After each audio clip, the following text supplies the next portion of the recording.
Assalamualaikum warahmatullahi wabarakatuh. Waalaikumsalam warahmatullahi wabarakatuh. Selamat pagi Ibu. Pagi. Bagaimana kabarnya? Alhamdulillah.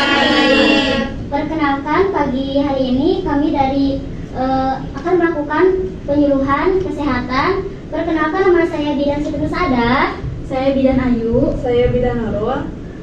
Akan melakukan penyuluhan kesehatan tentang perkembangan kehamilan. Materi pertama itu akan dijelaskan oleh Bidan Nurul. Nah, di sini ada pengertian perkembangan janin. Perkembangan adalah pertambahannya kemampuan atau fungsi pada semua sistem organ tubuh. Selain itu, pada perkembangan akan terjadi pertambahan struktur fungsi organ tubuh lebih kompleks yang merupakan hasil dari proses pematangan. Selanjutnya oleh Bidan Ayu. Nah, ibu-ibu, di sini juga ada faktor yang mempengaruhi perkembangan janin. Yang pertama, faktor ibu, keadaan kesehatan ibu saat hamil, terus penyakit yang menyertai kehamilan.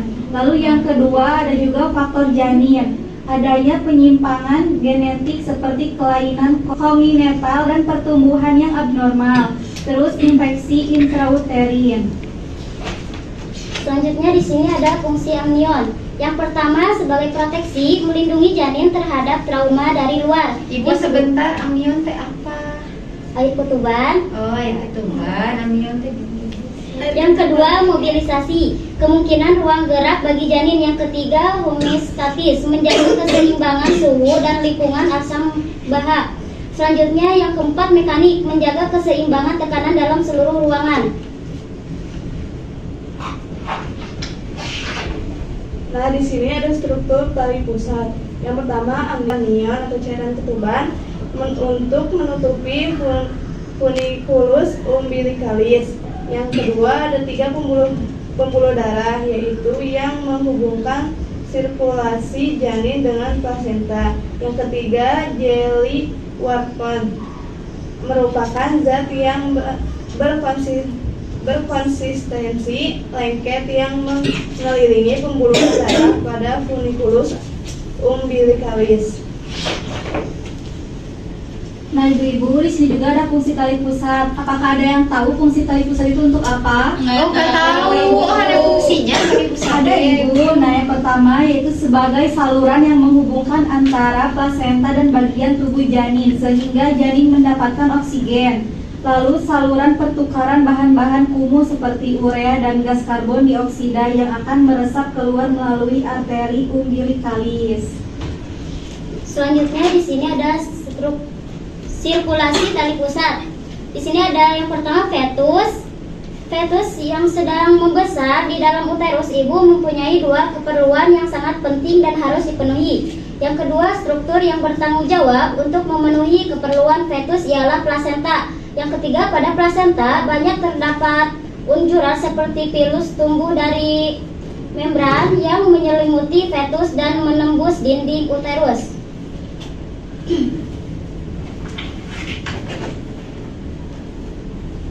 Nah, di sini ada struktur plasenta. Plasenta merupakan salah satu sarana yang sangat penting bagi janin karena merupakan alat pertukaran zat antara ibu dan anak. Yang kedua, perbentukan bundar atau hampir bundar dengan diameter 15 sampai 20 cm dan tebal kurang dari 2,5 cm. Yang ketiga, ada plasenta yang menjadi 16 sampai 20 kotiledon. Yang terakhir, letak plasenta umumnya di depan dan di belakang dinding uterus agak ke atas fundus uteri.